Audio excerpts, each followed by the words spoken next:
নমস্কার, আমি ব্রততী রান্নাঘরে সবাইকে স্বাগত।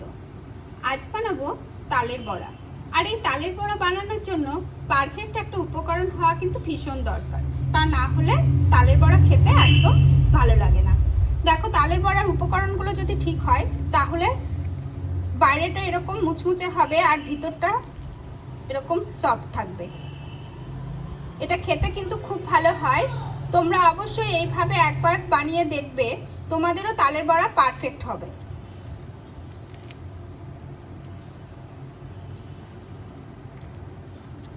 তো বন্ধুরা, আমার এই রেসিপিটা যদি ভালো লাগে অবশ্যই লাইক করবে, কমেন্ট করবে, আর নতুন বন্ধু হলে আমার পাশে থাকবে।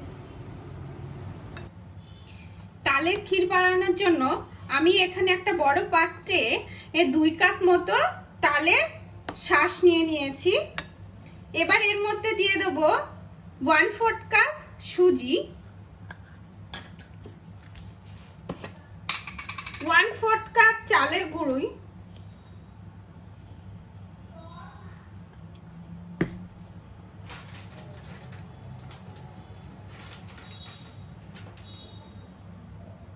আর দেব 1 কাপ ময়দা।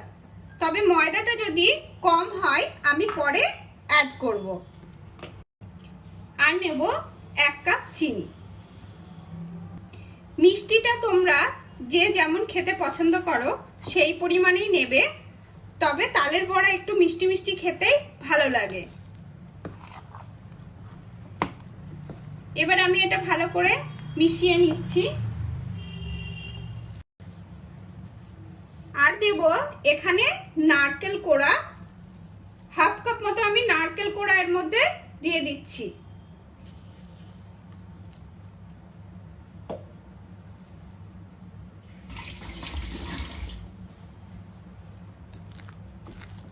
এবার সব উপকরণ আমি খুব ভালোভাবে এবার মিশিয়ে নেব।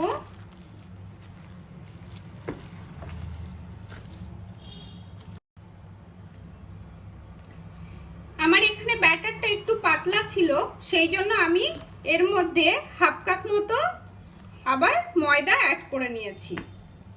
দিয়ে আবারও ভালোভাবে এটা মিশিয়ে নেব।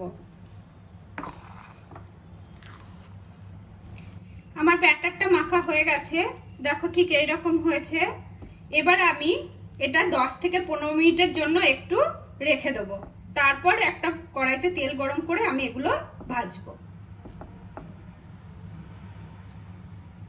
আমার 10 মিনিট হয়ে গেছে। এবার আমি বড়াগুলো ভেজে নেব। তার জন্য একটা কড়াইতে আমি কিছুটা তেল গরম করে নিয়েছি। এবার একে একে আমি বড়াগুলো দিয়ে দেব। বড়াগুলো দেওয়ার সময় অবশ্যই আঁচটা কিন্তু লো করে দিতে হবে, না হলে কিন্তু বাইরেটা হয়ে যাবে, ভিতরটা কাঁচা থাকবে। আমার তালের বড়াগুলো অলমোস্ট ভাজা হয়ে গেছে। এবার আমি তুলে নেব। এই বড়াগুলো ভাজার জন্য আমার 10 থেকে 15 মিনিট কিন্তু সময় লেগেছে। তোমরা অবশ্যই এটা ধৈর্য ধরে ভাজবে, না হলে গ্যাসের ফ্লেম যদি জোর দিয়ে ভাজা হয় তাহলে কিন্তু এটা খেতে একদম ভালো লাগবে না। এবার আমি এগুলো সব তুলে নেব।